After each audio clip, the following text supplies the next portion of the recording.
Covid കാലത്തെ kit വിതരണത്തിന്റെ കുടിശ്ശിക പോലും നൽകിയില്ല. ശക്തമായ സമരവുമായി മുന്നോട്ട് പോകുവാനാണ് തീരുമാനമെന്ന് റേഷൻ ഡീലേഴ്സ് അസോസിയേഷൻ ഭാരവാഹികൾ മണ്ണാർക്കാട് പറഞ്ഞു.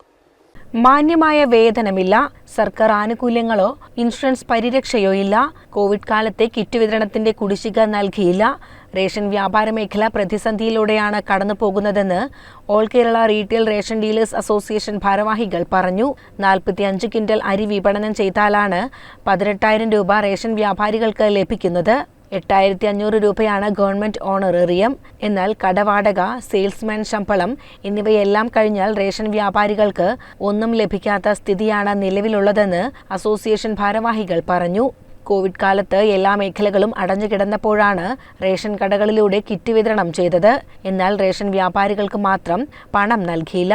ഇൻഷുറൻസ് പരിരക്ഷയോ സർക്കാർ ആനുകൂല്യങ്ങളോ ഇല്ലാതെ കേരളത്തിലെ 95 ലക്ഷം കുടുംബങ്ങളുമായി നേരിട്ട് ബന്ധപ്പെടുന്ന റേഷൻ വ്യാപാരികൾ അവഗണിക്കപ്പെടുകയാണെന്ന് ഭാരവാഹികൾ വ്യക്തമാക്കി. മാവേലി സ്റ്റോറുകളിൽ പോസ്റ്റ് മെഷീൻ സൗകര്യമുണ്ടാകണം. റേഷൻ വ്യാപാരികൾക്ക് മാന്യമായ വേതനം നൽകണം. ക്ഷേമനിധി, ഇൻഷുറൻസ് പരിരക്ഷ എന്നിവ നടപ്പിലാക്കണം. പോസ്റ്റ് മെഷീൻ തകരാറുകൾ പരിഹരിക്കണം. മരണപ്പെട്ടവരുടെ കുടുംബത്തിന് സഹായം നൽകണം.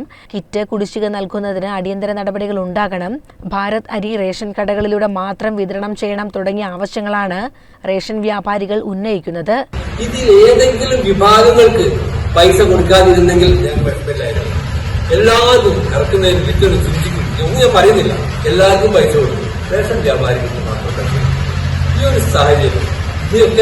ഈ ഒരു സാഹചര്യത്തിലാണ് ഞങ്ങൾ ശക്തമായ സമരത്തെക്കുറിച്ച് ആലോചിച്ചത്. അത് ഇന്ന് ഈ മേഖലയിൽ ഒരുപാട് സംഘടനകൾ വന്നു. ആ സംഘടന എല്ലാം യോജിപ്പിച്ചുകൊണ്ട് ഞങ്ങൾ സമരത്തിലേക്ക് പോവുകയാണ്. ഈ പൈസ കിട്ടാൻ വേണ്ടി ആ വേതന പാക്കേജ്, പിന്നെ ഞങ്ങൾ ക്ഷേമനിധി കെട്ടങ്ങൾ വെട്ടിപ്പോകും. 200 രൂപ അംശാദായം കൊടുക്കുന്നൊരു ക്ഷേമനിധി, അതിന്റെ പെൻഷൻ കാര്യങ്ങൾ 1,500 രൂപ, അത് വിലയ്ക്ക് കിട്ടുന്നില്ല. ചികിത്സാ സഹായം പരമാവധി 25,000 രൂപ. ഇൻഷുറൻസ് പരിരക്ഷയില്ല.